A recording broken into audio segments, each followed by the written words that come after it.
y asociaciones dirigidas hacia un objetivo y que se expresan a través del lenguaje o a través de la acción. El flujo de ideas que ha sido movido por un problema y que intenta conducir a unas conclusiones eficaces en relación a tal problema. Cuando decimos que un pensamiento está dentro de lo normal o consideramos que es normal.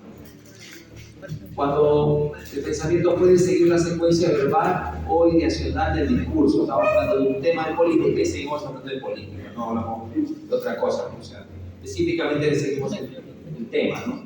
Que respeta las reglas formales de la lógica. Estoy hablando con lógica en relación a que es algo, digamos, si me dice que sí, que por ahí él hace milagros, que tiene poderes, o sea, ya, pues, sospechando de que es algo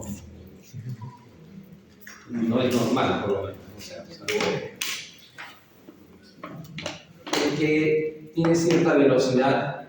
O sea, la velocidad del tono, el lenguaje es muy pausado, hace muchas pausas, o sea, bloquea por momentos, puede pensar que algo está yendo mal. Como contenidos que reflejan una adecuada conciencia de la realidad también. Y como la sensación de que el sujeto maneja sus ideas egosintónicamente.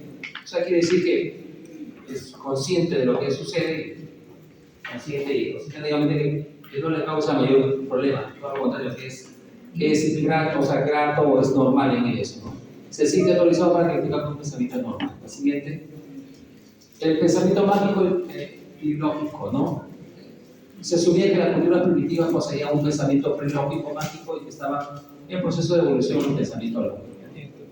No sé si lo dije en su momento, pero el ser humano, por ejemplo, el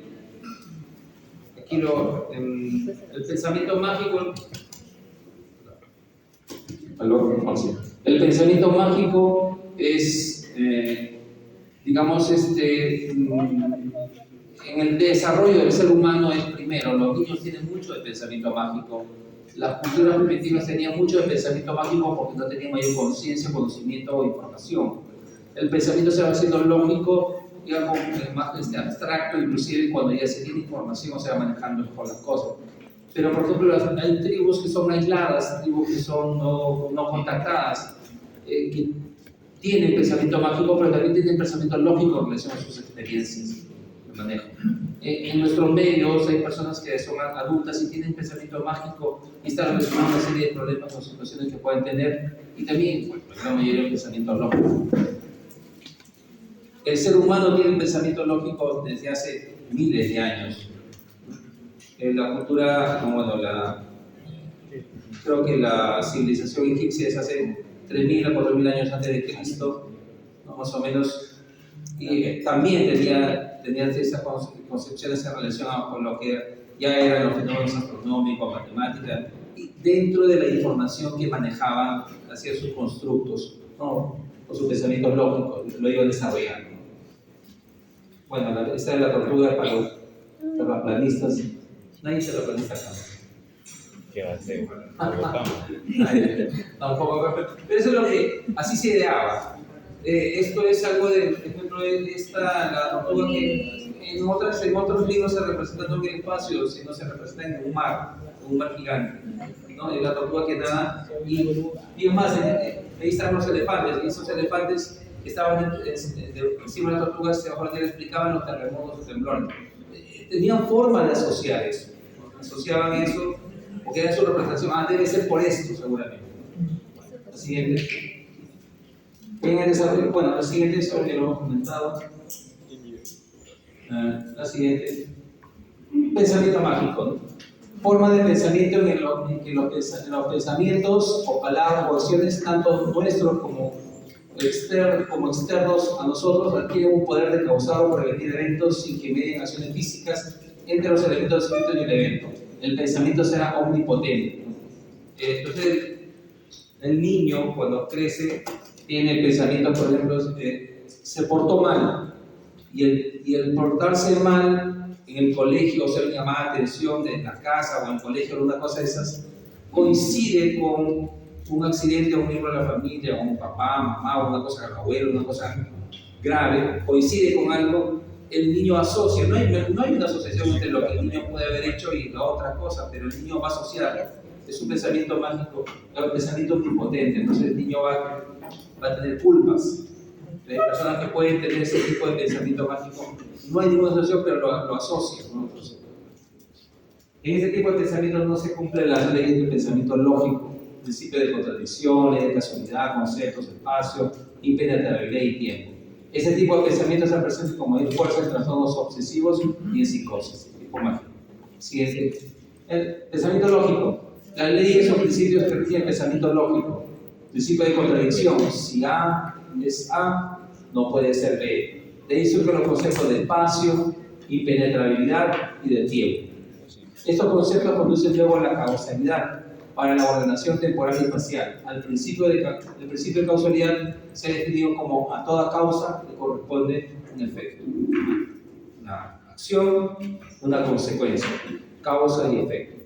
Y hay que ver si hay una correlación con el mismo. Pero por lo general es así. La siguiente. Existen trastornos ya del pensamiento, en este caso de la estructura del pensamiento. Pensamiento circunstancial, existe abundante flujo de ideas y relacionadas estas relaciones entre sí, distanciándose del concepto que requiere transmitir, dando múltiples ruedas. El paciente, la persona habla de un tema, por ejemplo, le preguntan acerca del presidente actual y te habla otro tema, se va por la tangente, se va como el tangencial, el circunstancial y no logra volver al tema, ¿no? O sea, habla de otras cosas y no del tema que estamos refiriendo, ¿no? Como el tangencial también es parecido, en que el flujo de ideas está relacionado entre sí, está al margen del tema en cuestión, al cual no queda nunca que definir, y vuelve a ser el pensamiento tangencial. O sea, es solamente no te responde directamente a la pregunta tangencialmente, apenas rosa o responde a lo que nos estamos preguntando, ¿no? Un tipo de pensamiento, ¿no? De la estructura del pensamiento. La siguiente. También lo que son las para respuestas o parafasias, ¿no? Frente a una pregunta, le hacemos una pregunta al paciente y responde a otra cosa, ¿no? Le preguntamos cuál es su edad y nos responde del clima, ¿no? O sea, no tiene que ver, es una para respuesta. Esto se presenta mucho en pacientes psicóticos. Pensamiento concreto, hay una ausencia significativa de relacionamiento deductivo, inductivo y patologías. Hay una alteración de la capacidad de abstracción. Eso se presenta en pacientes con deterioro cognitivo, con retraso mental, son concretos, ¿no? Muy concretos. Los pacientes esquizofrénicos también suelen ser concretos. Pensamiento restringido o pobreza de pensamiento. Existe una significativa falta de ideas y el cual está entonces estrechado, limitado por muy pocos temas. Pobreza de pensamiento, muchas veces pacientes que tienen secuelas de accidentes cerebrovasculares o secuelas neurológicas, pueden tener este pensamiento o pobreza de pensamiento. Pensamientos pueriles, los contenidos que da el paciente son muy simples, elementales, superficiales y falta de elaboración. En pueriles, niños, relativo a niños, con retraso mental se da bastante eso. La siguiente. Bloqueos. El paciente está hablando de un tema y en un momento se bloquea. Como el bloqueo del lenguaje, igual, esa persona también, el pensamiento se bloquea. Pensamiento disgregado. Hay pérdida del principio de finalidad del pensamiento lógico. Los pensamientos, las imágenes se combinan sin sentido finalista y aparecen como un flujo desordenado. Pensamiento incoherente. Está ausente el principio de finalidad del pensamiento lógico saltado del paciente de un tema a otro. Pensamiento disgregado y el incoherente muchas veces está presente en el paciente con psicosis. Trastorno de la velocidad del pensamiento, como en el lenguaje había la taquilalia, que es la taquiciquia. El pensamiento está acelerado a través de un lenguaje acelerado. Pensamiento ideofugal, el paciente pasa rápidamente de un tema a otro, cada frase tiene una mayor o menor relación con el tema que lo procede. Fuga de ideas, claro, el pensamiento ideofugal. Esta fuga de ideas y aceleración del pensamiento que tiene que ver con aceleración del lenguaje, ¿no? Esa taquilaria se da sobre todo en pacientes con intoxicaciones y pacientes con manía. La siguiente. La bradisiquia, definición de la velocidad del curso del pensamiento, pero sin dar lugar a una sensación subjetiva o dificultad de intervención en los procesos de pensamiento. Presente en la depresión o intoxicación por medicamentos o drogas. Inhibición del pensamiento es un tipo de bradisiquia característico del estado depresivo, en el retardo del curso del pensamiento dirigido por el paciente con una sensación subjetiva de dificultad de interferencia, que le impide lograr la mayor rapidez aunque se esfuerce. Puede llegar al estupor depresivo. La siguiente. Aquí es un gráfico para poder distinguir las diferencias formales entre los distintos trastornos del contenido del pensamiento. Por ejemplo, la primera columna es ideas delirantes, ideas sobrevaloradas, ideas obsesivas y las fobias. Por ejemplo, la idea delirante, que es lo que vamos a ver del tema, por ejemplo, aquella persona que dice que tiene poderes especiales o que tiene poder de sanación y que con tocar a la persona la sana. Es una delusión, es una alteración del pensamiento, una idea delirante. Hay posibilidad de contenido, bueno, tiene que ser algo fantástico y magnífico para que por lo general es así. No es así. Entonces, posibilidad de contenido no. Es corregible, no, la persona está convencida de que lo que dice lo hace. A ver, hazlo, acá hay una persona que tiene un problema de que no ve, hazlo ver. No es el momento, no es el momento. ¿No? Está convencida, busca una respuesta, no lo puede hacer, pero la persona está convencida que sí lo puede hacer, es un pensamiento. ¿Es corregibilidad? No es corregible. ¿No? Egosintónicos, sí es egosintónico en relación a que la persona está convencida de eso, por lo tanto hay una relación directa con él. Preservación del juicio, en realidad no hay un juicio con la realidad. Si asumimos que la persona no está haciendo eso, o sea, no tiene ese poder. Si nosotros queremos creer en eso, ya no vamos a poder evaluarlo así. Y comprensibilidad no es comprensible, ¿no? Lo que sucede. Idea sobrevalorada es cuando, por ejemplo, aquella persona que tiene narcisismo es bueno en algo, pero él se cree el mejor de todos. Es narcisa, ¿no? Narciso, el que está sobre encima de todo, ¿no? Entonces el narciso tiene ideas sobrevaloradas. Algunos pacientes que son maníacos también tienen ideas sobrevaloradas en sí.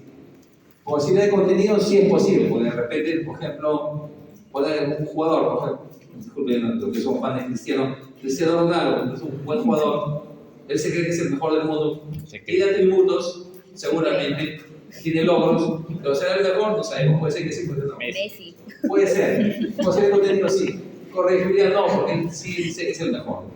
Entonces, cuando le toque rotar por los hospitales, van a haber unos médicos que son narcisos, ¿no? Que se creen ya el top máximo, ¿no? Son bien narcisos.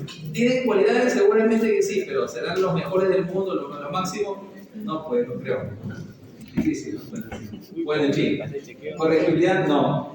Por ejemplo, Dr. House es narciso, ¿no? Se manda así. ¿Sabes? ¿No viste? Ya fue. ¿Es corregible? Muchas veces no, porque es su personalidad, su carácter, su forma de ser. Egocitónico, sí puede ser, no, preservación del juicio, sí tiene preservación del juicio, porque en algún momento puede, sí, pues tiene razón al final, sí, pues. Sí puede, parece que es bueno también, quizás por otra persona, aceptando que otra persona también puede ser, no es el único. Y comprensibilidad, sí. En la idea obsesiva es cuando tengo, por ejemplo, la idea de que esto está. Yo, por ejemplo, ustedes saben muy bien que si han hecho micro, ¿no? Toman un hisopo acá y lo llevan en una placa Petri y va a crecer de todo, ¿no? Puede crecer hongos, bacterias, todo, ¿no? La mesa, pues, no se ha limpiado, ahí puede haber microbios, ¿no? Pero de ahí pensar de que yo toco esto y que de repente puedo contaminarme, puedo enfermarme de eso. No, a no ser que tenga pues, un sistema inmunológico muy bajo, como de un germen, justo toca un germen que es muy agresivo, no vamos a enfermar, no es difícil. Me lavo las manos una vez y suficiente con eso, ¿no? Me pongo alcohol que es suficiente, pero el obsesivo queda con la idea de que eso sí está permanentemente contaminando, y tiene que tener una conducta compulsiva para poder, se lava, y tiene la idea obsesiva y no, la obsesiva no sale. Entonces, es una obsesiva. Posibilidad de contenido, puede ser que sí o no hay unas cosas, ¿no? Pero en general no. Corregibilidad, sí es corregible porque la persona quiere corregirse de eso, sabe que no es muy cuerdo, muy sano pensar que se va a contaminar, pero no puedo evitarlo, si tengo ese pensamiento, me viene. Preservación del juicio, sí, y corregibilidad, sí. Y la fobia es temor a algo, ¿no? Por ejemplo, temor a que atragantarme, tengo la idea o pensamiento que me puedo atragantar, o lo como algo. Tiene temor, la posibilidad de contenido sí es factible que pueda atragantarse, pero es corregible, sí, la persona sí no considera que ese sea un tipo de situación que digamos, sea normal, ¿no? Pero tiene ese temor, esa ansiedad, tiene un miedo. Pero la fobia es miedo, ansiedad tremenda, ¿no? De todo lo demás, características, no hay mucha diferencia. Cuando vean fobias van a tocar ese tema, para diferenciar. La siguiente, delirio o idea delusiva. Entonces, ahora vamos a hablar de una alteración del pensamiento, pero del contenido de lo que pensamos. El delirio o idea delusiva. En muchos textos hablan de delirio de persecución, delirio de grandeza, delirio místico. En la que, por ejemplo, el delirio místico para un tema, yo tengo la idea de que soy el profeta enviado por Dios para salvar a la humanidad. Ese es mi pensamiento, es una delusión, es un delirio místico. ¿Ya? Bueno, no quiero contradecir, la Biblia dice que todos estamos llamados a ser profetas, pero es una forma de expresión. No va a decir que yo soy el profeta de todos, ¿no? Yo soy el enviado por Dios y Dios me da una señal en mi cabeza y me da una señal y yo hablo directamente con Dios y es otra cosa. Muy poco que no. Pues desde el punto de vista religioso se entiende que uno puede tener contacto, hablar y dialogar, se entiende.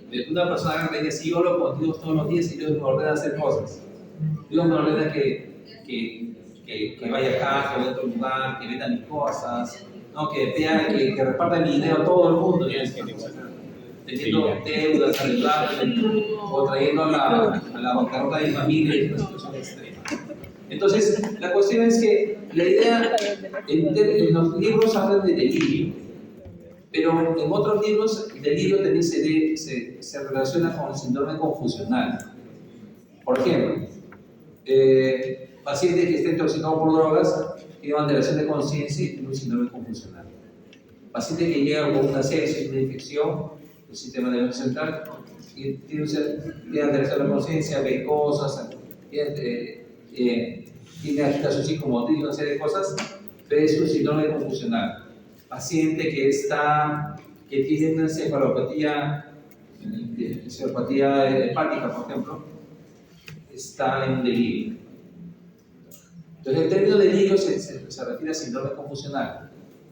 En algunos textos, se utiliza como también delirio para referirnos a la alteración del contenido del pensamiento, que son las delusiones, ideas delirantes, ideas delusivas, o delusiones, como le llaman en otros textos, para no confundir.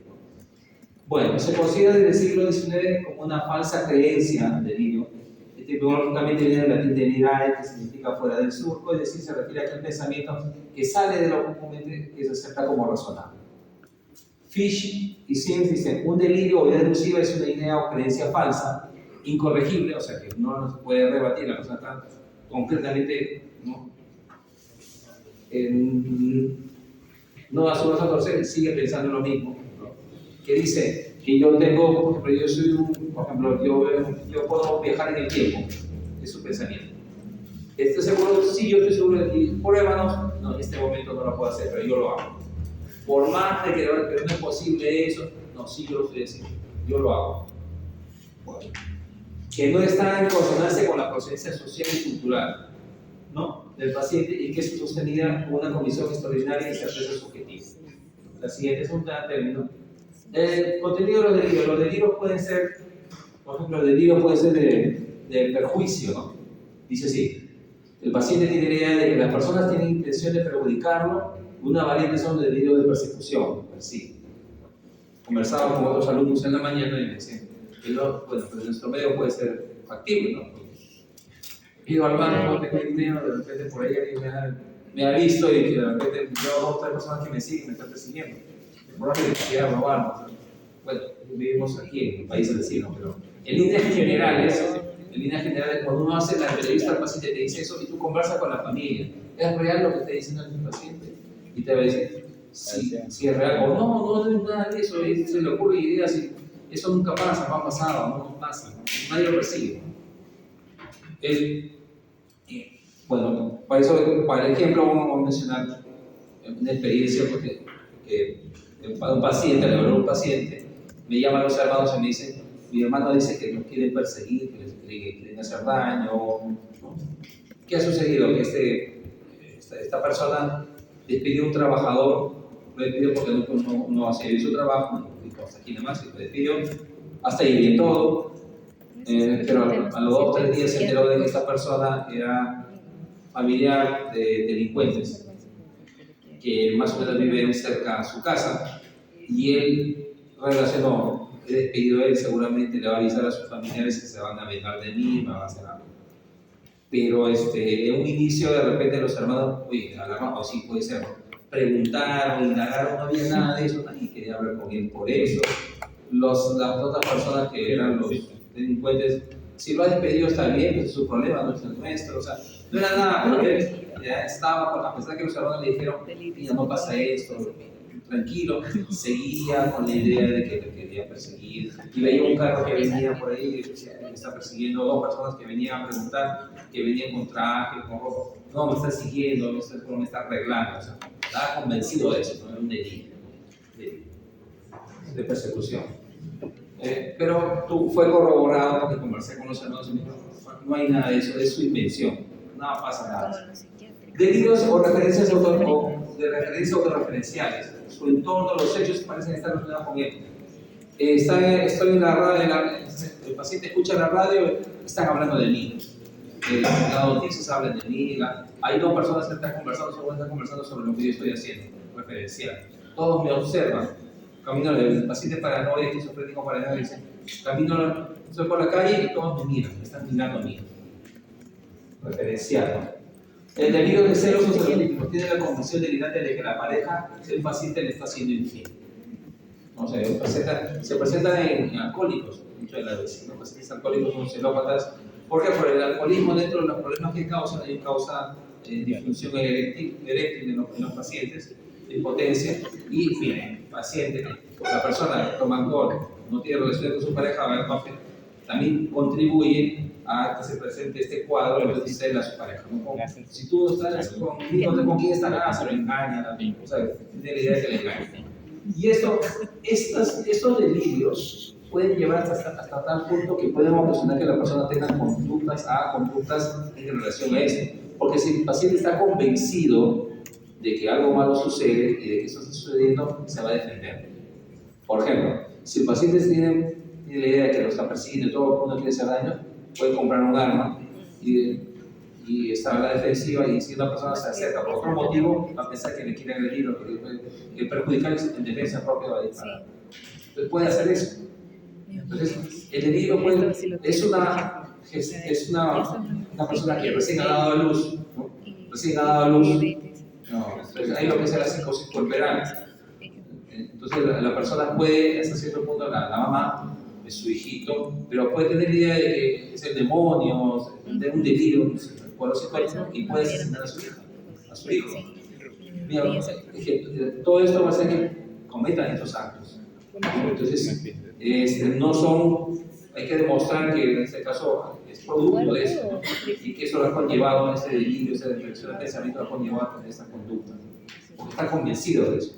El celópata puede torturar y puede matar a su pareja por eso. La siguiente. Delirios eratomaníacos, ¿no? Síndrome de Clermont, delirio de Clermont, ¿no? La persona dice que cita normalmente ligadas a personas famosas, ¿no? Actores, actrices, están enamoradas de mí, ¿no? Están enamoradas de mí, me dedican canciones, entonces, eso es lo que tiene su delirio. Síndrome de Clermont. Delirio megalomaníaco, la bichota de la Shakira, de todo. Ahora entiendo.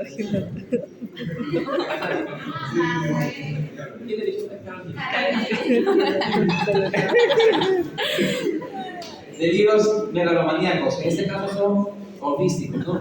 De tener, en este caso el paciente se cree poseedor de facultades extraordinarias, está convencido, nuevamente. No es que no solo lo cree, está convencido de que es así. Se cree poseedor de facultades extraordinarias o de don linaje o protagonista de una visión especial, ¿no? Una variante son los delirios religiosos o místicos, ¿no? Que soy el empleado, el Mesías, ¿no? El Salvador de la humanidad. Juana de Arco parece que tenía algo de ello, no sé por qué de Arco, ¿no? Santa por la Iglesia Católica, ¿no? Tenía algo de eso, ¿no? Bien. Delirios de culpa o de condenación. Están convencidos de haber cometido algún mal o pecado, y en algunos casos se creen deudores de un castigo o tienen recibido el culto. Todo lo interpretan bajo esa idea. Esto muchas veces puede pasar en pacientes depresivos. Los pacientes con depresión, cuando vean el cuadro de depresión, La depresión es una característica de tristeza, de no es una característica de la depresión, pero también puede tener síntomas psicóticos.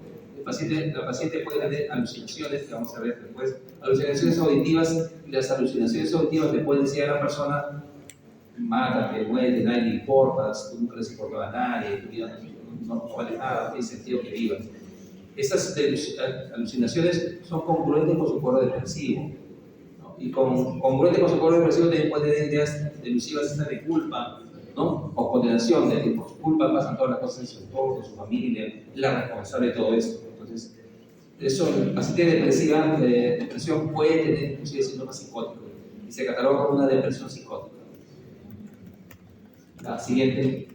Delirios hipocondríacos están convencidos de sufrir una enfermedad o de interpretar los síntomas en relación a este mal. Un tipo es el delirio hipofóbico, delirio de dolor corporal y hipnosis. Delirio de infestación, cree que está infestado de parásitos pequeños, ¿no? Invisibles para él solo. Se le conoce como síndrome de EPO. Delirio de pobreza o ruina, cree haber perdido sus posesiones, acompaña sentimientos de temor, culpa por dejar familiares en la ruina, también se relaciona con depresión, ¿no? Con depresión psicótica. ¿No? Siguiente. Delirio de negación onírísticos, cree que cierta parte del cuerpo, funciones fisiológicas han desaparecido, incluso que el mundo ha cambiado o va a desaparecer. Sobre todo se refiere más a la persona, inclusive piensan que su cuerpo se está descomponiendo, deshaciendo, ¿no? O pudriendo interiormente, ¿no? O sea, síndrome de delirio de negación de contacto. Las falsas identificaciones. Esto también se presenta en algunas ocasiones el síndrome de Cámoras. Cree que una persona próxima a él ha sido reemplazada por un impostor, ¿no? El paciente mayor puede ser el paciente geronte o mayor que está en su cuadro de delirio, y ese cuadro de delirio tiene ese tipo de alteración del pensamiento, ¿no? Delirio síndrome funcional tiene alteración del pensamiento como cual. Dice, por ejemplo, ha venido mi señora, ha venido su esposa a visitarlo. No, no es mi esposa, es alguien que se ha hecho pasar por mi esposa. No es una alucinación, porque se reconoce que sí es la persona, o sea, sí es la fisonomía, la forma, pero es otra persona que se ha disfrazado, se hace pasar por una máquina, por algo, o sea, se está haciendo pasar por mi esposa, no es ella, la comedia. O al revés, dice que la enfermera es su hija. Pero señor, es la enfermera, sí, se ve como otra persona, es cierto, pero es mi hija que se ha disfrazado, se ha pasado por eso. O sea, si no me frego, ¿no? ¿Y en qué casos de eso? En demencias, el delirio se puede dar, el síndrome confusional, también más en delirios. El síndrome confusional es en las personas mayores, sobre todo en él. La siguiente, delirios de alienación. Este es otro tipo de alteración del pensamiento, delirios de alienación, o pasividad del pensamiento, o delirios de control del pensamiento, o en algunos textos le llaman enajenación del pensamiento. En algunos textos clásicos le llaman enajenación del pensamiento. ¿A qué se refiere? Que hay un problema con lo que dice, ¿no? Por ejemplo, en esta, experimenta un pensamiento de él como ajeno a él. Suele decir que alguien ha insertado pensamientos en su cabeza. Incluso era un paciente que decía que de los atentes le metían ideas en su cabeza. Así es, mal, o sea, inserción de pensamientos en ellos, ¿no? Puede decir que sus pensamientos han sido retirados de su mente, pero roban el pensamiento. Ahora con el celular también lo vamos a ver, que sus pensamientos son leídos o ocultados por otros, lectura del pensamiento. Todos leen lo que yo pienso. Es raro también con el celular, ¿no? A través del celular, a través de un chip que me han puesto, ellos pueden leer lo que yo estoy pensando en sus celulares. Ese modernismo. La siguiente. Si sus pensamientos están saliendo de su mente, de su cabeza y están expuestos a dominio público, difusión o irradiación de su pensamiento. Todas esas alteraciones de tipo de enajenación de control de pensamiento son típicas de esquizofrenia. Así que agarra y dice estas cosas, es típico de eso, ¿no? Sobre todo, obviamente, no es que yo tenga la idea o la posibilidad que pase, o de repente que haya leído yo, ¿cómo le llaman? Me he enterado una noticia que dice que puede estar pasando eso, ¿no? Pero no es que esté convencido, pero si estoy convencido plenamente, si es un problema psicótico, ¿no? Grave, ¿no? O dice que sus pensamientos, sino que están siendo controlados o puestos por otros, control del pensamiento. La siguiente. Esas son típicas de las teorías de esquizofrenia, ¿no? Delirios transmitidos, se denomina folie à deux o folie communiquée. Es como una especie de psicosis o delirio que se transmite, se comunica, ¿no? Entre comillas, como que se contagia de uno a otro, se pasa de uno a otro. Pero aquí tiene que tener cierta peculiaridad. Aquella persona que tiene el problema de delirio tiene cierto rango de superioridad con las otras personas que son subordinadas. Ejemplos hay varios, lamentablemente noticias policiales de personas que han sido jefes o líderes de sectas que tenían cuadros de psicosis y que llevaron a su gente a cometer delitos como asesinar niños, ¿no? Con la idea de que el niño que había nacido.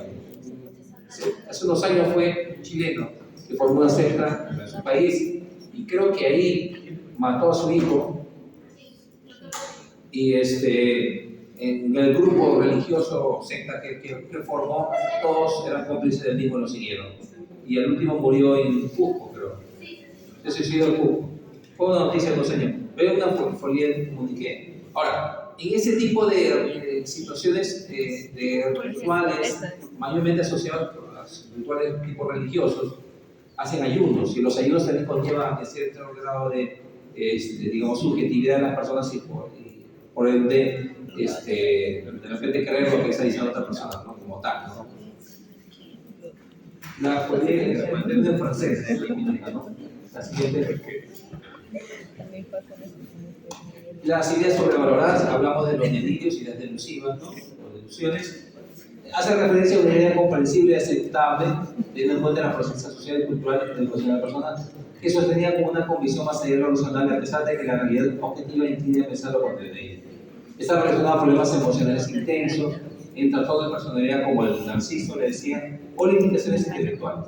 Se le conoce también como ideas de tiroides. Hay que distinguir de la idea o creencia normal. Por ejemplo,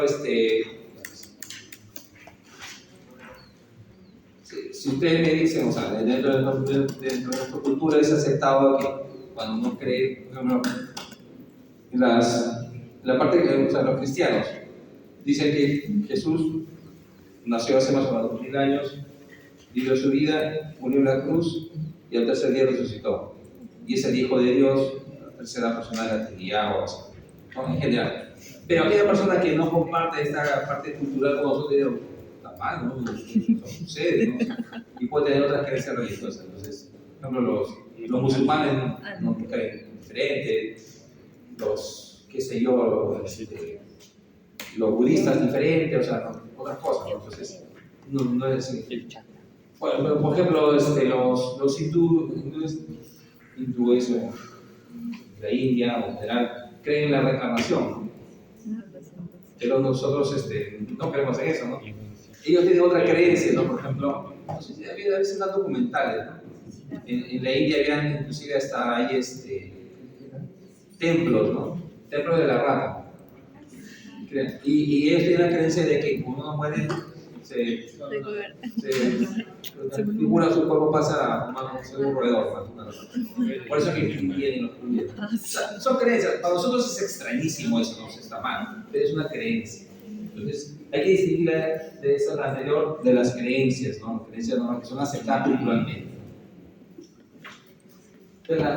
Las obsesiones y compulsiones, aquí algo lo he mencionado. Una obsesión hace referencia a una idea, un grupo de ideas, una acción, una imagen, una melodía, un impulso, un temor, que causa un impulso, un temor a ceder a un impulso que aparenta la conciencia del paciente de manera irreversible. O sea, mejor en otras palabras, son pensamientos que tenga la persona reiterativos, intrusivos, que atormentan a la persona. Por ejemplo, puedo tener los pensamientos, pueden ser pensamientos de contaminación, como he dicho, pero también puedo tener imágenes en mi cabeza, puedo tener imágenes de muerte, o me viene la idea de coger un cuchillo y hacer daño a mi familia, ¿sabes? Y eso es algo que se me repite y me atormenta tener ese tipo de pensamientos. Es un cuadro obsesivo. ¿Y qué hago? Pues me angustio, rezo, oro, o hago otra cosa hago un acto compulsivo para quitarme esa ansiedad o ese temor o esa cosa de que pasa. Son cuadros obsesivos. No son pensamientos que tienen no racionales, no adecuados, pero que la persona se angustia de nervios. Eso va a conllevar a compulsión. Una compulsión hace referencia a un comportamiento motor, tiene carácter repetitivo y que se obligado a hacer, y se ve obligado a hacer esto, pero después está la obsesión. No solo son actos motores, pueden ser actos mentales. Por ejemplo, a veces, por ejemplo, hay pues, sí he leído por ahí respecto, en la iglesia, en la católica, hay santos que se han dedicado a orar toda su vida, y algunos de ellos de repente han tenido cuadros obsesivos, por ejemplo, ideas pecaminosas, ¿no? Tenían ideas, imagínate un religioso que tenga ideas de sexo, imágenes que se refieren, son cuadros obsesivos, ¿qué hacen? Compulsivamente la compulsión va a ser rezar para calmar esas ideas. Muchos de ellos han tenido, se han refugiado pues, claro, esos conventos y han tenido que dedicar su vida pues, en ese tiempo no había medicación ni nada, ni tratamiento, la compulsión era rezar, orar, permanecer en oración constante, ¿no? Porque era, imagínense, pues, algo que muchas veces causaba demasiada angustia en la persona. La siguiente. Bueno, este es.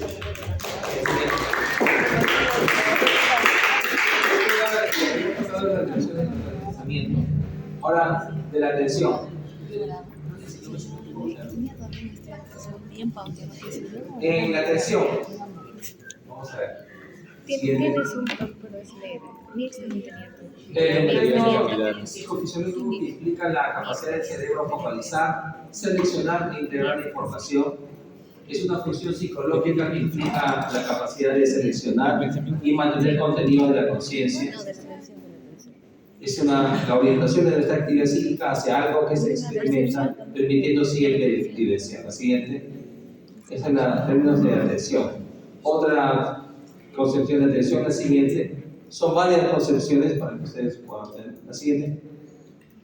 Y Bleuler, ¿no? Dice, la atención es la manifestación de la afectividad donde se fortalecen las impresiones o ideas que despiertan interés y que se inhiben todas las demás. La siguiente. El funcionamiento psicológico normal en la atención. La atención no opera de manera unitaria, ayuda a unidades o tareas específicas que posibilitan las respuestas necesarias según la demanda del medio. El arousal o energía activa. El papel de la formación reticular, como la conciencia, el tono cortical para que la corteza cerebral reciba, procese y almacene la información, la capacidad de estar despierto y de mantener en la alerta, y la activación que tiene el organismo. El siguiente. El componente de la atención, el span o volumen de aprehensión, número de elementos evocados tras la primera presentación de la información, la atención focalizada, función básica para realizar realización de nuevos aprendizajes, habilidad para enfocar la atención a un estímulo, esa es la atención focalizada, la atención sostenida, habilidad para mantener una respuesta conductual durante una actividad continua repetitiva, atención focalizada que se extiende por un tiempo mucho mayor y habilidad para realizar actividades por largos periodos, mantener una conversación, realizar una tarea. La capacidad de mantener una respuesta de forma consciente durante un periodo prolongado. La siguiente. Atención selectiva, que es la mía. Habilidad para realizar continuamente una tarea en presencia de distractores. Capacidad para seleccionar de entre varias posibles de información relevante al procesarla. La atención alternante. Habilidad para ejecutar tareas que requieren cambiar rápidamente de un grupo de respuesta a otro. Implica redirección de la atención, cambios repetitivos en la demanda de las tareas, capacidad que permite poder cambiar el foco atencional entre las tareas, que implica requerimientos cognitivos diferentes. Atención dividida, habilidad para responder simultáneamente a dos tareas de atención selectiva, nivel más elevado y difícil de dar atención en la concentración, capacidad de atender dos cosas al mismo tiempo. Bueno, esa atención dividida es un poco difícil, ¿no? O sea, no es tan sencillo tener hacer dos actividades al mismo tiempo, ¿no? Tener atención a dos al mismo tiempo. Lo que comúnmente se hace es dejar de atender una para atender la otra.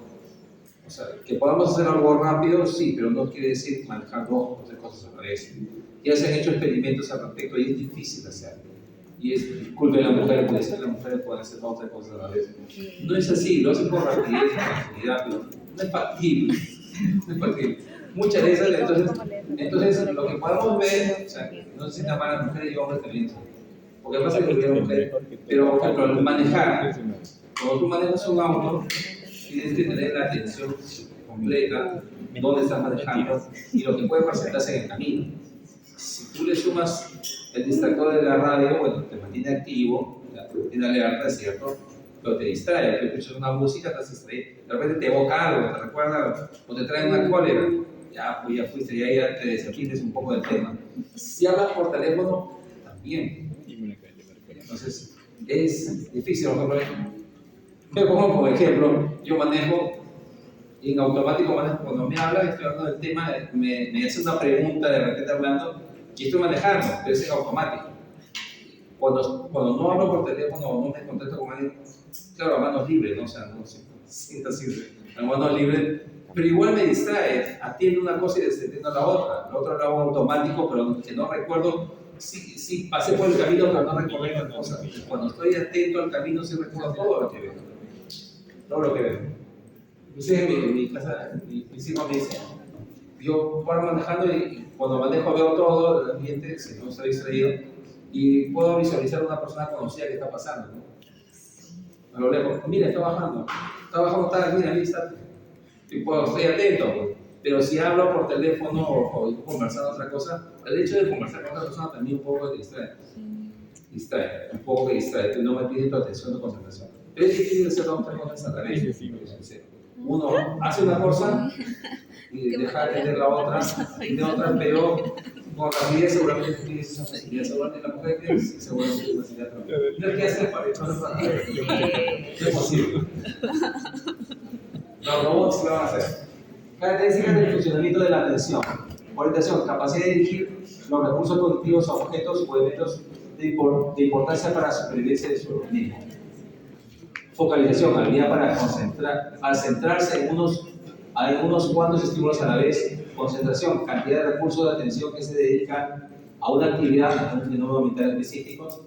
Ciclicidad, la atención se encuentra sujeta a ciclos básicos de actividad y descanso. Variaciones con periodo de 90 minutos aproximadamente. La siguiente.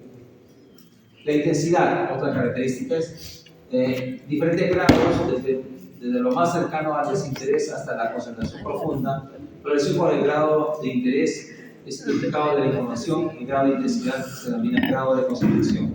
Estabilidad, el tiempo que una persona permanece atendiendo a una información o actividad. En niños pequeños no realizan actividades interrumpidas por más de 15 a 20 minutos, o sea, es su máximo. Los profesores saben eso, 15 minutos no, y después en un juego, ¿no? Distraerse. En el preescolar la estabilidad aumenta gradualmente, en adultos puede haber periodos de más de una hora máxima, 60 minutos, 45, 60 minutos máximo, después ya se pierde todo eso. La siguiente. La psicopatología de la atención. La atención se puede alterar por múltiples causas, entre las más comunes se encuentran las etiologías de daño cerebral, accidentes cerebrovasculares, traumatismo craneoencefálico, deterioro cognitivo. Los pacientes con problemas atencionales presentan los signos que presentan: tiempo de reacción del individuo frente a impulsividad en las respuestas, procesamiento cognitivo identificado, distractibilidad, alteración de la capacidad para realizar nuevos aprendizajes, disminución de la memoria inmediata, dificultad en la resolución de pruebas o requisitos temporales. Síntomas: incapacidad para tolerar ambientes ruidosos, pérdida de continuidad en las actividades durante una conversación, frustración en situaciones que requieren atención simultánea en más de una tarea. Siguiente. Clásicamente los trastornos de la atención se han clasificado, se llaman disprosexias. Cuantitativas por exceso, hiperprosexia, por defecto, hipoprosexia, por ausencia, prosexia. Y la cualitativa es la pseudoprosexia. La siguiente. La hipoprosexia, disminución de la capacidad de atención, elevación del umbral de atención que no se despierta excepto con estímulos intensos. El sujeto aparece desatento incluso para estímulos relevantes o no puede fijar la atención en ello. Por ejemplo, una depresión. La siguiente. Situaciones clínicas, ¿en qué situaciones clínicas se presenta la hipoprosexia? En la disminución del nivel de conciencia y vigilia, el paciente tiene que hacer grandes esfuerzos para mantener la atención, problemas orgánicos y trastornos médicos generales, apatía y falta de interés e inhibición de la atención, aparecen depresiones graves y esquizofrenias residuales. En estado de ansiedad, fácil captar la atención, pero no puede mantenerse por bloqueos emocionales, la atención es desplazada por conflictos y tensiones internas y una labilidad tentativa emocional. La siguiente, la hiperprosexia, que es lo contrario, hay una distractibilidad o inestabilidad de la atención, cambio continuo en la focalización de la atención, saltando de un objeto a otro por rapidez, se capta todo lo que hay alrededor, pero no se puede centrar. Hay inundación de estímulos en la unidad de tiempo que hacen que se pierda la selectividad. La siguiente. Situaciones clínicas de la hiperprosexia, inquietud motora como la ansiedad, el trastorno de déficit de atención con hiperactividad, en síntomas maníacos, en la ingesta estimular. O sea, están captando todo, pero no le permite centrarse ni concentrarse y hacer estar lo más productiva posible. La siguiente. La prosexia, pérdida de la función, falta de atención, situaciones clínicas, estado de agitación intensa, estado de disminución del nivel de conciencia. La pseudoprosexia. Es la prosexia. La pseudoprosexia, falta de atención detectable por un observador externo. Situaciones clínicas en las simulaciones o síndrome de Ganser, lo que finge, el comportamiento sistémicos, atención centrada en personas a su alrededor, hipocondriasis, atención centrada en la corporalidad del paciente en detrimento de la captación de otros estímulos del mundo externo, y trastornos psicóticos, atención centrada en ideas delirantes con alucinación. Siguiente. Estos son los cuadros y procesos patológicos que frecuentemente donde la atención se muestra afectada de manera significativa. Los cuadros difusos como el coma, estados confusionales o delirio. Cuadros adquiridos con la heminegligencia, dislexia negligente, la simultagnosia, el cuadro de desarrollo de trastorno de atención con y sin hiperactividad, de desarrollo de trastorno de déficit con atención. Patología frecuente de la afectación de la atención, la causa neurológica o traumatismo craneoencefálico, demencia subcortical, VIH, SIDA, epilepsia, neurotóxicas, psiquiátricas de la psicosis, la esquizofrenia, la depresión, y pediátricas como la hipoxia perinatal y la prematuridad. Siguiente. Formas de exploración de la y de atención. Aquí valoramos, por ejemplo, valorar la dirección de la mirada, si el paciente fija mirada, si fija mirada con el simulador o va de un lado a otro, o le va de un lado a otro ante cualquier estímulo, dirección del discurso, si se centra en el tema concreto, si pasa de un tema a otro, si persevera en una idea y se muestra distraído y ensimismado, si una lentitud o retardo de la respuesta, si se repite las preguntas que hacemos. ¿No? La siguiente. Por ejemplo, aquí pruebas que se hacen, por ejemplo, la retención de dígitos en progresión o en regresión, ¿no? Aplicación del grupo de edad de 6 a 75 años, que mide la capacidad para manipular símbolos, habilidad o nivel de organización automática, atención sostenida y capacidad para mantener un tipo de estímulos relevantes. ¿No? El dígito símbolo, que autor por David Wechsler, ¿no? De 6 a 75 años más o menos, capacidad para responder bajo incertidumbre, concentración y trabajo bajo presión, secuenciación y solución congruente, seguimiento de instrucciones. Estas pruebas van a medir lo que es la atención. Prueba de cancelación de la A y la prueba de rastreo, ¿no? O TMT. ¿No? La siguiente, y para que vean la muestra de los dígitos, ¿no? Por ejemplo, la prueba de trazado. Una en la letra del abecedario en orden, A, B, C, D, ¿no? En los números de orden correlativo, 1, 2, 3, 5. Le permite ver si tiene esta atención, la concentración adecuada. Los dígitos también se van repitiendo los dígitos. Le voy a decir dos dígitos, 3 y te repita, 7, 4 y 9, hasta que vaya avanzando. La siguiente. Bien. Retrasado A, B, C, D, de hecho uno. No, ¿qué dices? No puede. Percepción. Percepción. Vamos a hablar de pensamiento, de atención, ahora de percepción. Y falta síndrome psicótico. Bueno, ese es el mago de Oz. Bien, la percepción es un proceso constructivo e interpretativo de las sensaciones que nos producen los datos sensoriales. Esto puede ser externos, lo hemos leído, pero también como internos. Lo siguiente. Se trata de un proceso psicológico que precisa el objeto externo o interno y los sentidos que lo captan y el sujeto que los interpreta según sus juicios, creencias y conceptos. La siguiente. Estos son los estímulos que pueden haber: la luz, las ondas de presión acústica, movimiento de la cabeza, mecánico-térmicos dolorosos, químicos para el gusto y el olfato. A través del neurofísico, a través de los órganos de los sentidos se captan estos estímulos estímulos se convierten en estímulos nerviosos y después al llegar al cerebro se hace consciente. La siguiente. Componentes, los componentes que hemos dicho de los órganos sensoriales, las vías sensoriales, eso no vamos a hablar del tema. Por ejemplo, si tuviera un problema visual, pues el oftalmólogo ve, el problema es auditivo, es el otorrino que evalúa pues, las vías, el órgano sensorial y las vías nerviosas que conllevan ello. Inclusive hasta el neurólogo, ¿no? Así. Pero aquí lo importante es que para que se perciba un estímulo tiene que ver, o sea, para la percepción, digamos, para que digamos, se perciba algo, tiene que haber un estímulo real. Yo estoy hablando con ustedes y a través de las ondas sonoras está llegando a sus auditivos y a través de las vías sensoriales llevan y ser conscientes y ustedes están codificando y decodificando lo que yo estoy hablando con ustedes. Pero me están escuchando y el estímulo es real que yo estoy hablando. Si fuera una música, escucharía la música de un sonido y es real. Todo el mundo lo escucha, ustedes lo escuchan, y del costado todo el mundo escucha lo que yo estoy hablando en general, o sea, todo lo mismo. Bien, vamos a ver la siguiente. Ese estímulo, ¿no? Que tiene que haber.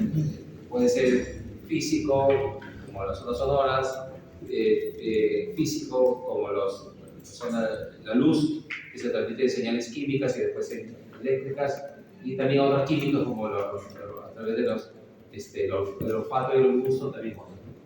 ¿Siguientes? Pero hay alteraciones en esta percepción. Las alteraciones que proceden de un fallo orgánico, tanto órganos sensoriales como discapacidades sensoriales, como las áreas cerebrales, alteraciones anatómicas. Y, o sea, pueden ser alteraciones de fallo del órgano, la vía nerviosa, o alteraciones funcionales y causa orgánica aparente. Esas son las alteraciones de la percepción. Nosotros no vamos a hablar de la primera, vamos a hablar de la segunda, ¿no? La siguiente. Estas son las principales alteraciones de la percepción. Cuantitativa puede ver la disestesias, hiperestesias, hipoestesias. Cualitativa, sinestesia, la realización, supuesto reconocimiento, metamorfosia. Característica normal de la percepción, trastorno de evidencia del tiempo, fallo perceptivo. Y los engaños sensoriales, que es lo que vamos a hablar, las ilusiones, imágenes idénticas, imagen parásita y alucinaciones. Siguiente. Las distorsiones perceptivas cuantitativas, disestesias, alteración de la sensibilidad y como consecuencia produce una percepción molesta o dolorosa. Por ejemplo, problemas neuropáticos, ¿no? O sea, dolores que pueden haber que también como que queman o pulsadas, ¿no? Son cuadros neurológicos. La hiperestesia, sensación exagerada en cuanto a intensidad, se presentan trastornos neurotiformes, depresivos, maníacos. Hiperestesia, al menor estímulo ya causa un cuadro doloroso o intenso. O el ruido, es un pequeño ruido, o sea, el ruido, pero no se exacerba, ¿no? Mayor sensibilidad. La hipoestesia, estado de percepción de estímulos con menor intensidad, aparece depresión, ansiedad, estrés, estados progresivos o esquizofrenia. Siguiente. Distorsiones perceptivas cualitativas, sinestesia, un estímulo desencadena una percepción de un órgano sensorial al que no corresponde. Por ejemplo, ver una voz o oír un color.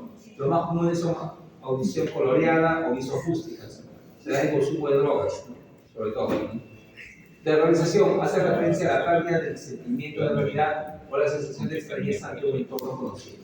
¿Qué sabías?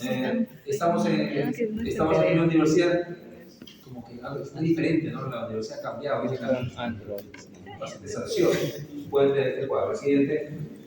Supuesto reconocimiento, se refiere a los fenómenos de Hamas-View, ¿no? O de Yahoo, ¿no? Experiencias percibidas como ya vividas o no experimentadas, se relaciona con despersonalización, de realización y percepción de personas normales que se puede dar, ¿no? Hamas-View es, por ejemplo, están en su casa y ¿dónde estamos? ¿No? ¿En qué lugar es este? Es diferente, no hemos estado aquí antes, ¿no? En su casa, ¿no? O déjà vu está en un lugar nuevo y yo lo he visto antes y he estado aquí en esta situación. Se puede presentar a veces, no necesariamente esa normalidad, o problema o trastorno. La metamorfosia se refiere a alteraciones que tienen que ver con la forma o el tamaño del estímulo percibido. Aparece en población normal, en condiciones de fatiga, sensación de sueño. Muchos de estos cuadros se pueden presentar en situaciones de fatiga o cansancio. Por ejemplo, si la persona que no duerme puede esas alteraciones. La siguiente. La siguiente. Las ilusiones. Un estímulo, en las ilusiones sí hay estímulo real, pero la persona se distorsiona eso. Por ejemplo, hay sombras y la persona dice no son fantasmas, son monstruos, ¿no? Probablemente niños, no puede ser eso. Las ilusiones fantásticas aparecen como resultado de la unión de fantasía y un símbolo real poco estructurado. Frecuente en niños al ver figuras en las nubes, caras en manchas en la pared y todo lo demás. La siguiente. Esas son las ilusiones. La imagen parásita. Aparece tras la exposición prolongada a un estímulo que sigue siendo percibido en el espacio interior una vez que el estímulo real ha cesado. Por ejemplo, estoy escuchando una música por mucho tiempo, dejo de escuchar la música, me parece seguir escuchando la música. Es una imagen parásita, como que ha quedado ahí, pero el estímulo hasta real sí ha sucedido.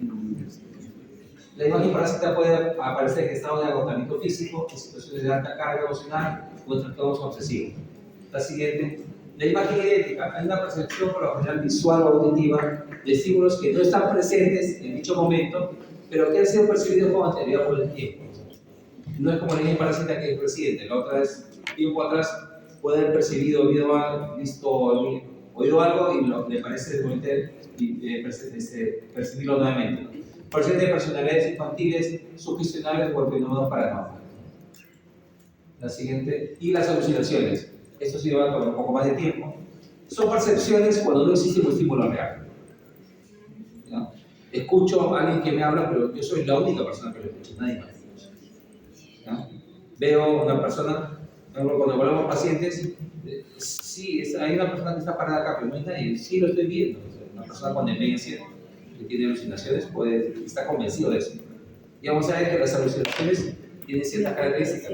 No hay un estímulo real, es una de ellas. Es una experiencia de percepción subjetiva en ausencia de un estímulo externo. O sea, no hay estímulo, pero la persona se asegura que sí lo hay, que sí existe. Si lo ve, si lo escucha, si lo percibe. Que la experiencia sea sostenida con una convicción absoluta de realidad, al ser vivida igual que la percepción real correspondiente. Sí lo vive. O sea, como si sí lo estoy viendo, no lo estoy viendo, lo estoy escuchando. Clarísimo. Está convencido de eso, sostenido, ¿no? Y que aparezca de forma inesperada, involuntaria y sin control por parte del sujeto que lo experimenta, en cualquier momento, en cualquier situación. ¿No? Esa es una característica que tienen que tener las alucinaciones. El siguiente tipo de alucinaciones por las causas de aparición. Por ejemplo, las alucinaciones pueden ser fisiológicas, como cuáles. Casi siempre visuales y tienen relación con la transición entre el sueño y la vigilia.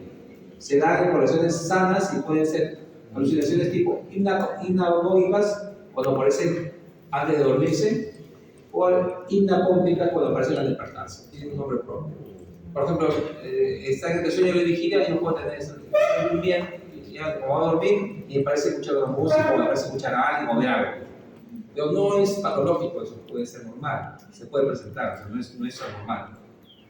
Otra causa son situaciones fisiológicas extremas como la hipotermia, hipertermia, privación de alimentos, de sueño, y pueden provocar la aparición de experiencias alucinatorias tanto auditivas como visuales. No solamente entre el sueño y la vigilia, sino otras causas también.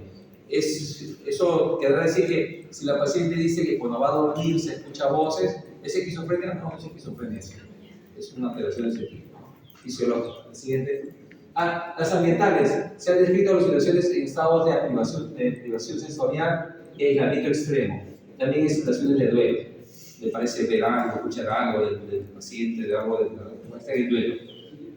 Ambientales, pero no es patológico, es explicable si se presenta por relación al duelo. Ahora, pero si esta voz te habla y te puede hacer cosas, es otra cosa. Y cuando hay historia de la misma, ¿no? La siguiente. Orgánicas. Descritas en enfermedades somáticas que afectan órganos sensoriales y suelen ser alucinaciones elementales simples de tipo visual o auditiva, como ruidos, zumbidos, luces, resplandores. Alucinaciones olfativas en presencia de tumores cerebrales del lóbulo temporal basal. En las psicosis tóxicas. Cuando no existe una pérdida total de contacto con la realidad, hablamos de alucinosis y no de alucinación. Por ejemplo, hay pacientes que dicen, sí, veo como una serpiente, pero no debería estar ahí, pero yo la veo, ¿no? O sea, no hay una pérdida de la realidad, inclusive cuestiona, pero lo estoy viendo, pero no puedo hacer, ¿qué puedo hacer? Lo veo, pero no debería ser, es anormal. Entonces, ahí hablamos de alucinosis y no de alucinación, porque la alucinación está convencida, ¿no? De todo, no de todo. La siguiente tipo de alucinaciones polares es el involucrado. Alucinaciones auditivas. Estas pueden ser verbales y no verbales. Las no verbales pueden ser simples o complejas. Las no verbales simples, ruidos, cierran la puerta, sonido de la silla que se arrastra. Complejas, no, o sea, no verbales complejas, escuchar una música, una ambulancia, son ejemplos de alucinaciones no verbales. Las verbales pueden ser simples o complejas también. Las simples, escuchar, por ejemplo, palabras cortas, ya, que debo tu nombre. De repente puede ser, cuando me llaman, sí siento que me llaman por tu nombre, me dice Eduardo. Pero sí, pero solo eso, otra cosa más, no solo eso. Sí, puede ser un tipo de alucinación, pero no es como la otra que es la compleja. En la compleja, que más se presenta en esquizofrenia o en psicosis, en la esquizofrenia, por ejemplo, lo típico son las alucinaciones verbales y no complejas, porque son voces que te ordenan hacer cosas, voces que dialogan entre ellas y voces que te insultan muchas de las veces. Entonces, esas son tipos de alucinaciones verbales complejas, y esta que se presenta más en la esquizofrenia. La siguiente. Las visuales. Lo más típico en esquizofrenia, por hablar de cuadro que se presta más a este tipo de problemas, lo más típico de la esquizofrenia son las alucinaciones auditivas. Las visuales no son tan características, también pueden presentarse, pero las visuales más salen en relación con cuadros orgánicos, epilepsias, auras de epilepsia, digamos, intoxicaciones por drogas, otra cosa, ¿no? Pueden ser de tipo elemental como chispas, luces o fotopsias, fisiológicas o complejas como visiones de figuras, objetos o personas sin poesía. Puede ser de movimiento, microscópicas o macroscópicas. La siguiente. Las alucinaciones liputienses son homercillos y pueden estar presentes en la psicosis. Son más característicos en los estados funcionales agudos o disminución del nivel de conciencia como el delirio y en intoxicaciones por drogas alucinógenas. En el delirio aparecen las zoopsias, alucinaciones de animales. Siguiente. Ahora, ¿qué sigue? Estas son ya más las. Siguiente. Las alucinaciones táctiles se conocen como ápticas, sensaciones cutáneas que pueden percibirse dentro y fuera del cuerpo. Pueden ser epidérmicas, cuando la sensación aparece en la superficie de la piel, como el hormigueo, picores o frío o calor, o pueden ir por debajo de la piel y percibe sensaciones de parásitos, insectos que han traspasado la piel y corren por su cuerpo. Se confunden con alucinaciones sinestésicas o se encuentran asociadas a las mismas. Las siguientes son las sinestésicas, justo. Se denominan viscerales o somáticas. Sensaciones experimentadas en el cuerpo y que no provienen del sentido del tacto. Sensaciones como el estar vacío, estar hueco, disecado, ser de piedra, etc. Frecuentemente en esquizofrenia suelen acompañarse de creencias delirantes. Básicamente existen dos tipos de alucinaciones anestésicas. Propioceptivas tienen que ver con la posición del cuerpo y el estado físico en el que se encuentra, y visceroceptivas con el contenido del cuerpo y las sensaciones de órganos concretos, de las vísceras. La siguiente. La otra es la siguiente. Las sinestésicas o motrices, ¿no?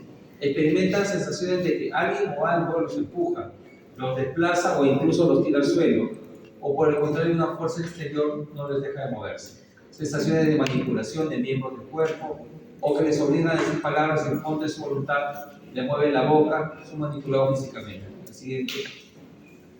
Las olfativas y gustativas. Los sujetos perciben olores o sabores que no corresponden a estímulos reales o a estímulos presentes. La comida sabe veneno o gasolina. Pueden oler también, por ejemplo, cuando leen, así te dicen si huele como podrido o malogrado o algo feo, cacoso, que no es propio.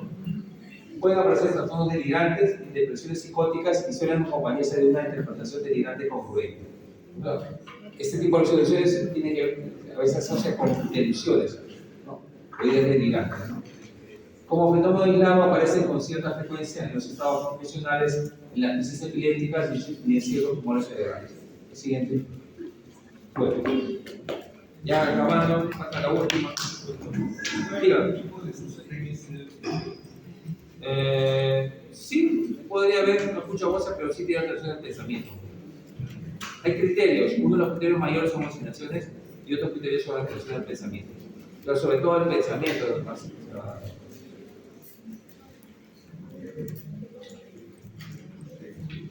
Bien, síndrome psicótico, siguiente. En la próxima clase van a hablar de lo que es síndrome de ansiedad, síndrome depresivo, síndrome ansioso. La concentración de la locura es lo que actualmente se llama psicosis, comenzó durante la segunda mitad del siglo XIX. Los conceptos de psicosis, el concepto de psicosis es amplio, es estigmatizante en términos de locura o loco. Vale decir, por ejemplo, yo les he hablado en varias oportunidades de que hay diferentes cuadros médicos que pueden tener síntomas síntomas psicóticos tipo esquizofrenia. Ahí van a ver una lámina que dice like esquizofrenia. Like es como esquizofrenia. O sea, vale decir, por ejemplo, si van a la emergencia, un paciente ingresa a emergencia y dice que escucha voces que le ordenan hacer cosas, ¿no?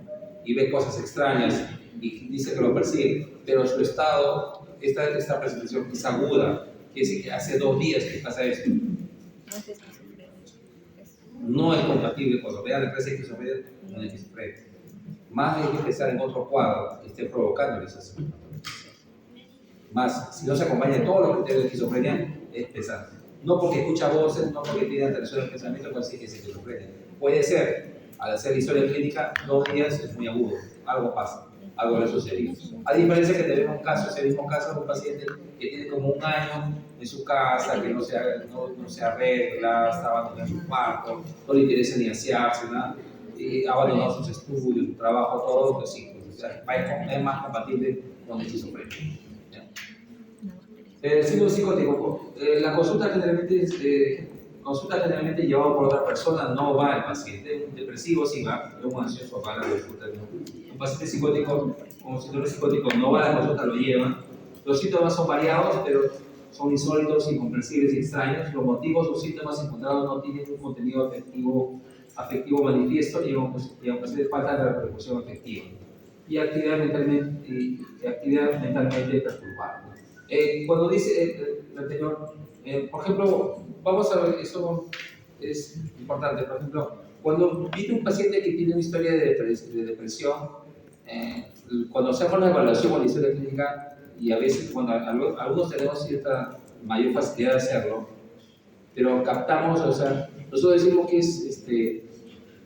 es digamos, tiene la depresión y como que nos damos cuenta que está depresivo, que está triste. Porque hay una sensación, cuando se hace la entrevista, transmite que se está deprimido, está triste. En cambio, un paciente esquizofrénico que tiene síntomas negativos por esquizofrenia, por ejemplo, como que está apagado, pero la familia como que está triste, pero no te transmite nada, está frío, totalmente frío, o sea, no transmite ningún afecto. Entonces, decimos eso, ¿no? Que no hay una repercusión afectiva, ¿no? Que evalúa. Y eso van a verlo así, poco a poco, con Sara, para que lo siguiente. La psicosis es un trastorno psicológico grave que desorganiza la conducta haciéndola inarmónica. Desorganización que compromete los sistemas de información, la acción, la afectividad de tal manera que la vida psíquica pierde la calidad de totalidad coherente y ordenada y está correlacionada con la conducta observada. La siguiente. En la observación, por ejemplo, la importancia del comportamiento y las actitudes que tiene el paciente cuando ingresa. Antecedentes familiares, en la historia clínica, relatos de la enfermedad actual y el curso de vida. Hay no conciencia de una enfermedad mental. El paciente psicótico no está consciente de que está mal muchas veces. Por eso decía que familia lo lleva. Disminución de la capacidad productiva, deja de elaborar, deja de estudiar, deja de hacer actividades por psicótico. Cambio llamativo de la pauta de personalidad, respuestas emocionales inadecuadas y desproporcionadas. Hay un desmero de las funciones intelectuales superiores y una desorganización mayor o menor de la conducta. La siguiente. Ruptura del sistema con la realidad, trastorno del pensamiento, puede haber alucinaciones, desorganización del comportamiento, incapacidad del organismo para mantener su integridad, incapacidad para adaptarse a cambios, incapacidad para controlar los impulsos, desocialización por aislamiento, desconfianza o timidez, o por pérdida de las funciones intelectuales superiores, primitivización o regresión del cuadro. El paciente esquizofrénico, el paciente psicótico, no es el mismo cuando yo le da el cuadro esquizofrénico, ¿no? Los brotes esquizofrénicos. Cambia, ya no es el mismo. Por ejemplo, la familia dice, es lo que en algunos textos o estudiosos hablan de la transformación de la personalidad. Muchas veces la familia dice, mi hijo hasta los 17 años era un joven normal, sociable, después de la enfermedad ya cambió completamente, ¿no? Se aísla, poco habla, pocos amigos, ya no es el mismo, cambió. Algo hizo de cambiar, es una enfermedad. Porque la esquizofrenia no solamente es alteración, sino todo esto es como consecuencia de una alteración que se produce a nivel del sistema nervioso del cerebro, es decir, del paciente, ¿no? Entonces ahí, para que vean, por ejemplo, lo que son los diagnósticos diferenciales, ¿no? De diagnósticos diferenciales de síntomas tipo esquizofrenia. Un paciente que tiene síntomas tipos, los psicóticos tipo esquizofrenia, ¿cuál es el diagnóstico diferencial? En este caso de enfermedades médicas. Vamos a ver, abuso de sustancias, epilepsia, especialmente del lóbulo temporal, neoplasias, otras condiciones como porfiria intermitente aguda, VIH, cuando tiene problemas neurológicos, déficit de vitamina B12, envenenamiento por monóxido de carbono, deterioro cerebral, Huntington y una serie de estas. Los delirios, o sea, y estos son los diagnósticos diferenciales, pero con enfermedades psiquiátricas o trastornos mentales. ¿Cómo cuáles? Psicosis atípica, desórdenes de autismo, ¿no? Desórdenes psicóticos breves, desórdenes delusionales, desórdenes fácticos, desórdenes del humor, adolescencia normal, inclusive los adolescentes también suelen tener ciertas sintomatologías, desórdenes compulsivos, desórdenes de personalidad, sobre todo el esquizotípico, esquizoide, borderline, paranoide, desórdenes esquizoafectivos, esquizofrenia misma y desórdenes esquizofreniformes. O sea, hay una variabilidad, ¿no? Todo cuadro psicótico es sinónimo de esquizofrenia. A ver, vamos a decir, está bien. El espectro de esquizofrenia y otros trastornos psicóticos. Por ejemplo, estos son los trastornos psicóticos según el DSM-5, ¿no? Trastorno de esquizotípico, trastorno delirante, trastorno psicótico breve, trastorno esquizofreniforme, esquizofrenia, trastorno esquizoafectivo, trastorno psicótico inducido por sustancias con medicamentos y trastorno psicótico debido a otra afección médica. Los cuadros psicóticos se caracterizan por presentar anormalidades en uno o más de estos 5 principales dominios. Los delirios, ideas delirantes o delusiones que hablamos, las alucinaciones, pensamiento desorganizado, impulso, comportamiento motor de carácter desorganizado o anormal, incluida la catatonía, y síntomas negativos. Los síntomas positivos de la psicosis, esto lo vamos a ver más profundamente cuando hay esquizofrenia, pero ¿cuáles son los síntomas positivos? Los síntomas positivos son los más llamativos, los más escandalosos, los que más llaman la atención, como cuáles: los delirios o ideas delusivas, las alucinaciones, la distorsión o exageración del lenguaje y comunicación, discurso desorganizado, comportamiento desorganizado, comportamiento catatónico y la agitación. Es lo más llamativo. La siguiente, y los síntomas negativos de la esquizofrenia, a veces suelen confundirse con una depresión, anedonia, que es la pérdida de desinterés, o sea, pérdida de placer, las cosas que hacían antes, la alogia, el afecto aplanado, el pensamiento estereotipado, la abulia, la desmotivación, el aislamiento social, la pasividad, dificultad para las relaciones, dificultad para mantener las relaciones sociales y el aislamiento. El paciente con síntomas negativos por psicosis o por esquizofrenia se aísla, se aparta del grupo familiar, no hace actividades, es muy poco, por eso hay anedonia, alogia, abulia, todo eso, ¿no? Entonces, el componente, al parecer a la familia lo ve si está deprimido, ¿no? No es el mismo, está callado, pero no transmite nada, no es que esté triste, no llora, sino que se siente todo apagado y negativo para hacer muchas actividades como antes. El sujeto carece de introspección acerca de la naturaleza extraña o extravagante que puede adoptar su conducta, su pensamiento. O sea, no hay como lo he mencionado, no hay conciencia de la enfermedad, no se consiente que está mal. Generalmente tiene una vivencia egosintónica o síntoma, claro, él vive su sus ideas, sus creencias y sus alteraciones. Conlleva una desorganización del discurso y conducta y distorsiones de la realidad. La capacidad mental, la respuesta afectiva y la capacidad de reconocer la realidad, de comunicarse y relacionarse con otros están afectadas. La psicosis puede ser paranoide, desorganizada, excitada o excesiva, y no compromete el estado de conciencia. Por lo general, el paciente psicótico, una esquizofrenia por ejemplo, no tiene alteración de la conciencia. El paciente sabe quién es, sabe el lugar donde está, ¿no? Sabe la fecha, está orientado en todo eso, ¿no? Entonces, la conciencia está bien. Ahora, si tuviera un cuadro de delirio, o si no debe funcionar un cuadro médico, sí se altera la conciencia. La siguiente. Otros síntomas, hay irritabilidad, es hostil, síntomas cognitivos y afectivos, pobre contacto visual y síntomas cognitivos. La siguiente. El clínico. Pero no tiene fases esto. No está bien, sí funciona. El clínico debe descartar causas médicas subyacentes, ¿no? Siempre, como decía, en un cuadro psicótico, un síndrome psicótico, hay que descartar un cuadro médico clínico, sobre todo cuando la historia no cuadra. Descartar la causa médica subyacente, estado de conciencia y síntomas poco usuales, ¿no? Si hay una alteración de conciencia, hay que descartar eso sobre todo. Historia familiar, lo más completa, incluyendo antecedentes médicos, neurológicos y psiquiátricos. Considerar la posibilidad de una condición médica no psiquiátrica, incluso en pacientes con diagnóstico de enfermedad mental previo conocido. Llegó a mi hospital hace ha sido a inicio de año, paciente que venía de la selva, fue visto, parece que por Huaycán, y refirió al Banquizapo, que tenía un síndrome psicótico, alucinaciones no auditivas, de alteración de la conciencia, delirios que tenía, ¿no? De persecutorio, de daño. Y llega al hospital Banquizapo y es tratado como un brote esquizofrénico. Tendría 23 años, joven. Y llega, el hospital llega porque le dan medicación y hace un síndrome neurolético maligno, que es una complicación de los antipsicóticos en un grupo de pacientes. Entonces es un cuadro neurolético maligno caracterizado por alteración de la conciencia, hipertermia, ¿no? Y rigidez muscular y todo lo demás que producía una serie de alteraciones internas fuertes y severas, y tenía que ser llevado a un hospital general para el tratamiento. La cuestión es que cuando se avanza llega con ese diagnóstico que le van a su paciente esquizofrénico. No, llega con eso, pero hay que hacer historia. Y al hacer historia, como que no cuadraban los tiempos.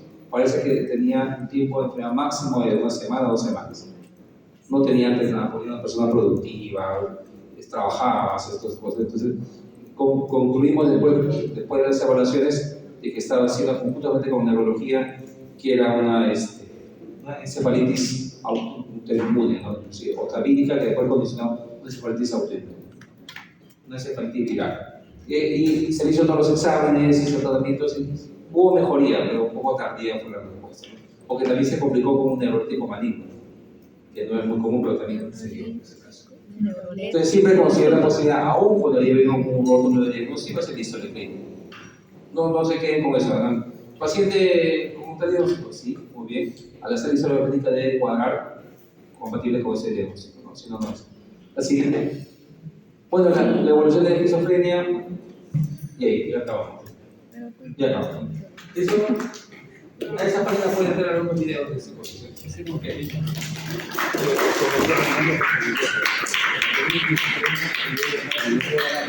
cómo él veía a los animales, en este caso a los gatos, como el 1880 y pico dibujaba como si fuera Disney, tiene una vez.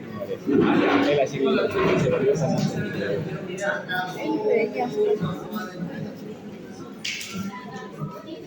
Y por eso sí me daría miedo verlo. y creo que Chicos, ahí se relata ya terminamos. Si alguien no entró en la lista, por favor comuníquese con la secretaria porque yo no puedo justificar nada.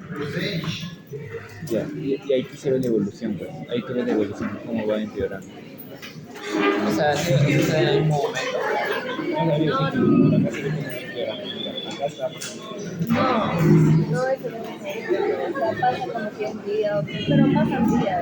En los días puede pasar para que todos los días ocurran. ¿Y cómo sabes? Tengo a alguien cercano que dice.